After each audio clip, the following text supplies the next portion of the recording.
Welcome to Stukin Expert Sessions. The presentation will begin shortly.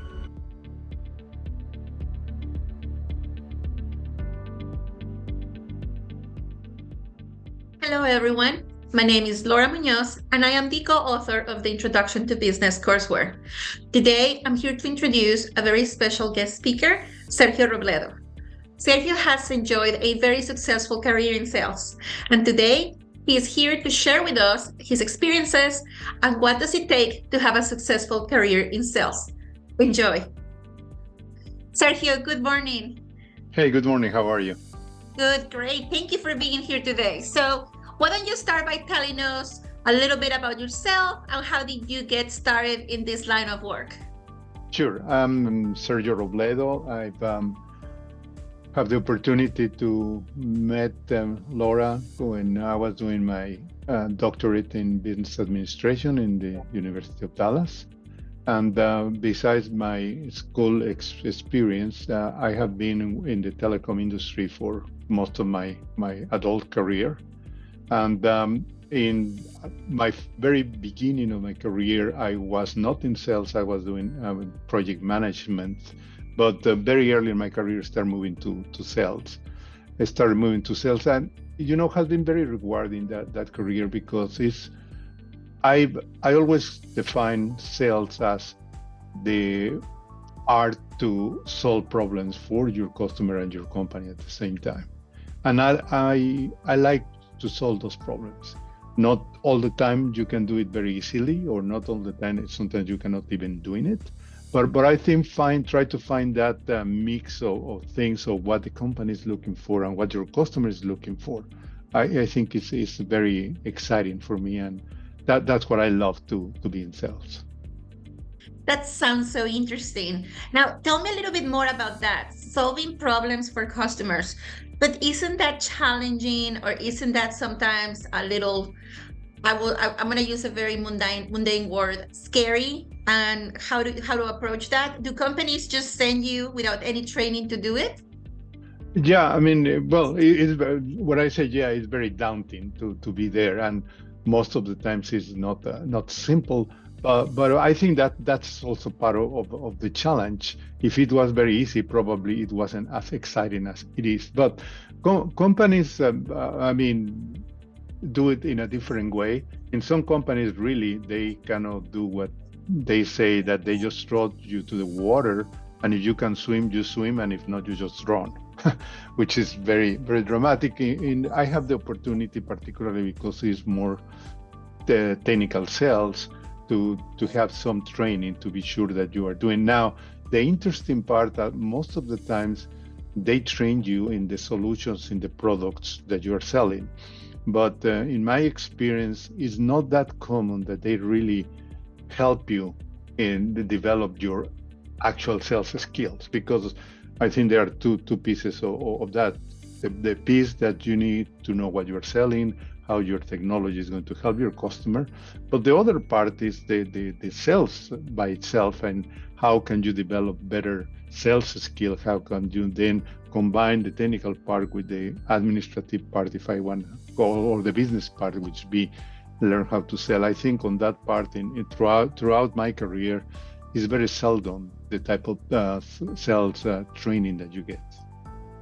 So how do you overcome that? If you are a young professional who is considering joining into sales, how do you develop that then? Yeah, in my case, it's a combination of things. It's a little bit your personal skills, and you start learning. I mean, really on the job training, you start madurating that part and learning what works and what doesn't work, and sometimes analyzing why didn't the sale happen, and keep growing from that. In my case, it has been more vicarious type of learning that have helped me to keep growing.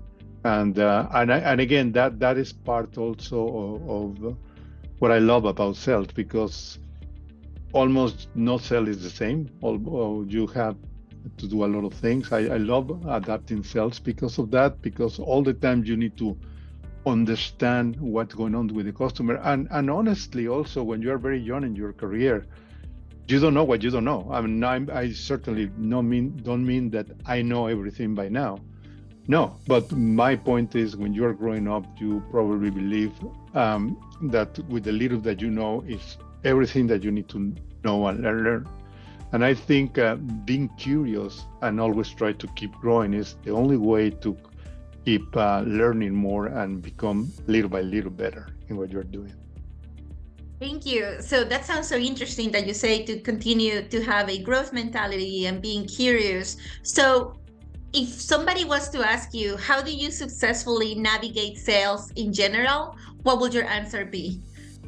I think one of my favorite word for that is curiosity. I mean, it is the curiosity that you have and the love to solve the problems. Because again, as I was mentioning, not most of the time you have the same situation. So you need to keep learning and you need to be creative. You need to find ways to do it. Your customers react in so different ways.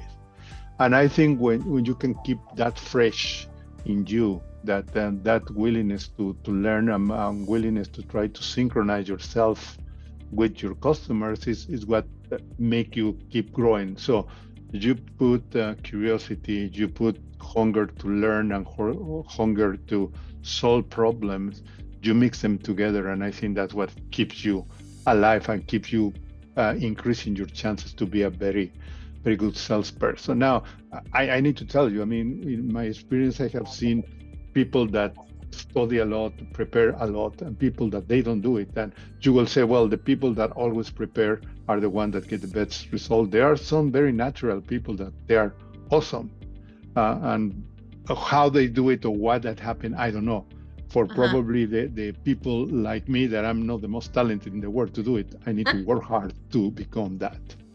I certainly identify with the work hard part, but I think it's also makes it very rewarding when we get the sale and everything goes your way, and it's because of hard work and dedication and, like you said, curiosity.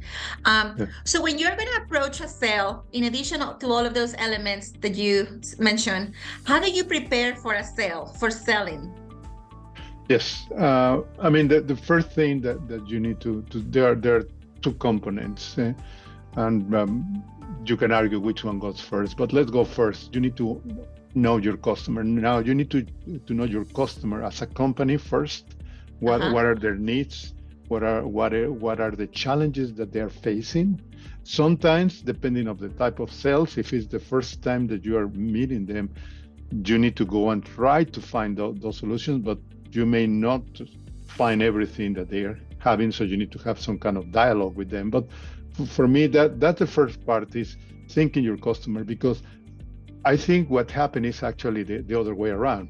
Usually everyone study what is my solution portfolio, what can I sell to the customer, what is my quota? And as always, I mean, your needs are not the important thing for the customer. And I think that's a common mistake that a lot of salespeople do. They are so eager to sell what they have that they forget to listen of what the customer wants. So, and you know, as obvious as that the situation sounds, I think most of us that are in sales, and doesn't really matter your experience, we make that mistake more often than we should. So for that reason, as part of the preparation, the first part is to think, okay, let's talk about the customer. Let's concentrate on the customer, what the customer wants to do. And then the art of the sales is, how can I marry what the customer is looking for with how can I help with what I have in hand? What is my portfolio? How can I help that?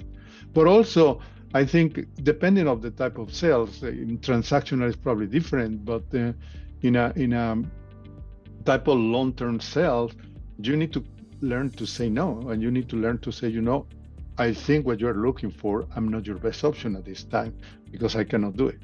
And it's very, very hard, because if you're in sales, you are, regardless that you like it or not, you are a little bit competitive and you want to close the sale. But you need to learn that your customer is first, and if it's going to be a repetitive sales, you need to be sure that sometimes you need to say no or walk away, and some other times you need to go with everything that you have. Excellent. And you just mentioned something that you said you have to be competitive, which leads me to my next question. So, in your perspective, in your experience, is selling for everyone and why? Um, that's certainly a very good question, and that's one of the questions that a salesperson is born or not. But I think the answer for selling is for everyone, no. And it's not because not everyone can do it. It's more because not everyone wants to do it. So if you tell me that someone that has zero experience but is eager to learn can sell, absolutely yes. If you tell me that you have a person that knows a lot, is very the level of expertise that that person has is very high, but is not interested in empathy with the customer, is not interested to learn more, is not curious, is never going to sell.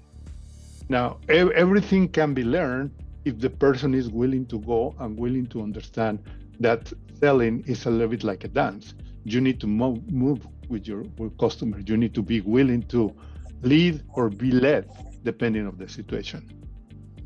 Excellent. Now, as you say, lead with the situation. Could you tell us about a time that you had a difficult sale? How did it go, or what did you learn?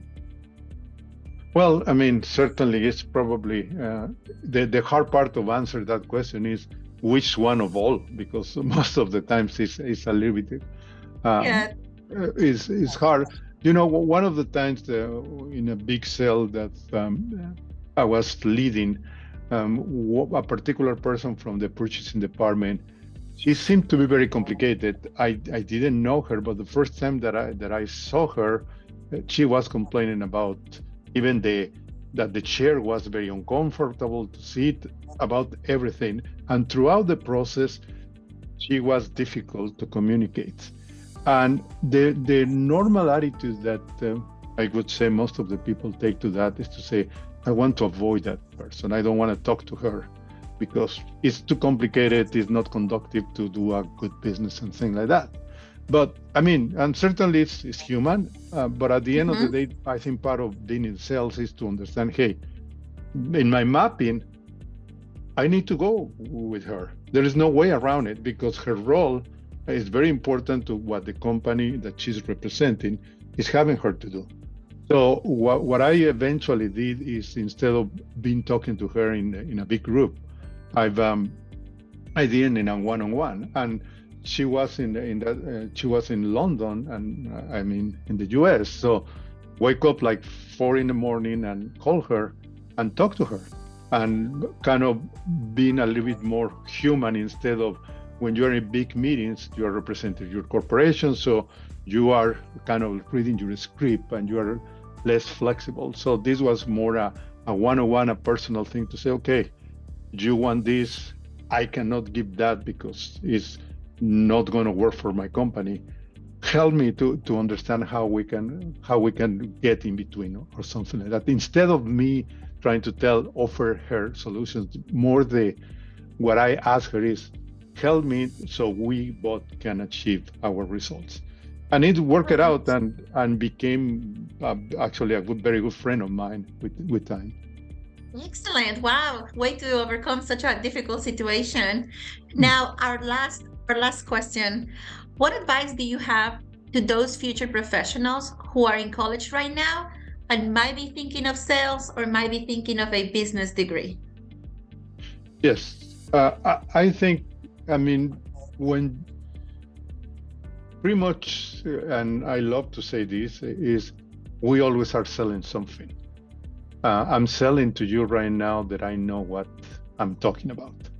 And when you are teaching to your students, you are selling your concept, you are selling how to do things or whatever. So first of all, regardless that you like it or not, we always are selling something.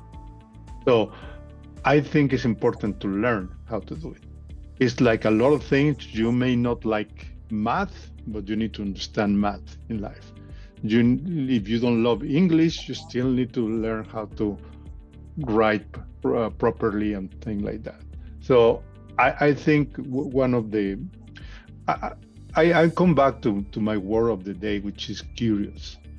You need to be very curious to to be successful in anything that you do.